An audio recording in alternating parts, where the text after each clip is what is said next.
So the animals have been mischievous in the gardens. They're coming in through. Rabbits are getting through gates. Rats are in. Squirrels, a deer, javelina, even the antelope are coming into the valley areas. So I think what's going on is that things have been late to wake up. So they're native things that they naturally like, the grasses, the different weeds, the different shrubs they like to nibble on. Let's say deer, they're late to come out, and so they're desperate. It's been cold. It's been a cold winter since October. It has been winter, at least in the mountains areas. So it's chilly, and they are feeling it. And animals generally don't. They have their favorite foods just like you and I do, but they're not going to starve to death. If they don't have those, they're naturally going to graze through and look for other things. And so I've had quite a few folks come in for javelina. This wild pig gets up, just shy of 100 pounds. They can be kind of dangerous for smaller pets, especially. I've had one charge at me personally. He was just trying to spook me off. I stumbled across a herd of javelina, like a large herd. I wasn't paying attention. Duh, I should have been walking across the orchard in the dark.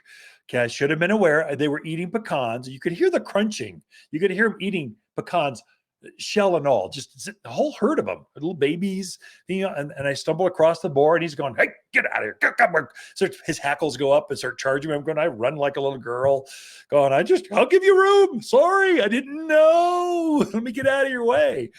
So, but he didn't run after me. First of all, they can't see very well, so they aren't going to go very far. So you just have to get out of their way. So give them room. Don't be right on them. Don't try to go out and pet them. That's like super dangerous. And don't let your pets, smaller pets, go after them. We had great big old farm dogs like shepherds and Labradors. They were fun. They'd chase them off. But little guys like schnauzers and Scotties and little things, and you just protect them. Keep them indoors.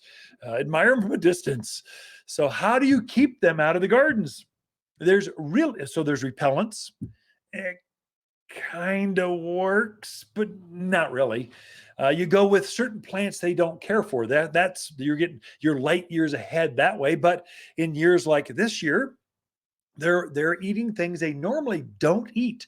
So I never say javelina proof. I never say rabbit proof.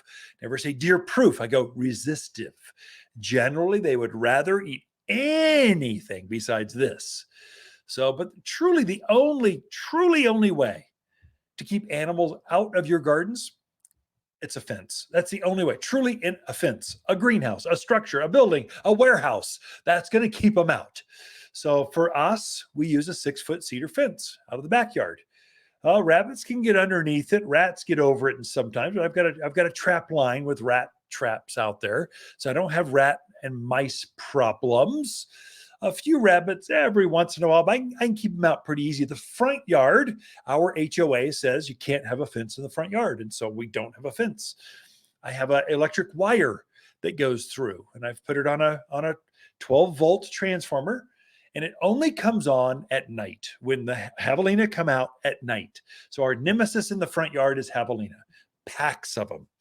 And so I strung a wire about a foot off the ground through the garden. I didn't even enclose it because I don't want people tripping over a wire to get to the front door. I mean, I don't want to. I just kind of common sense stuff. And so I just put it around it. I turn it on only at night, because if my wife's little schnauzer gets nipped, I'm going to hear about it. I don't like that. And I don't want my little dogs to get nipped, although they get trained pretty quick. Don't go near the wire. I'm going to get zipped. It doesn't electrocute them. They don't bleed out from their eyes. I mean, it's just 12 volts. And it just kind of shocks them and goes, hey, yeah, go to the neighbors, eat their stuff. So a fence, that's the only way to truly keep animals out of your gardens. That's it for this week's show. The Mountain Gardener. Throughout the week, Lisa and I camp out here at Waters Garden Center. We love talking to fans of the show.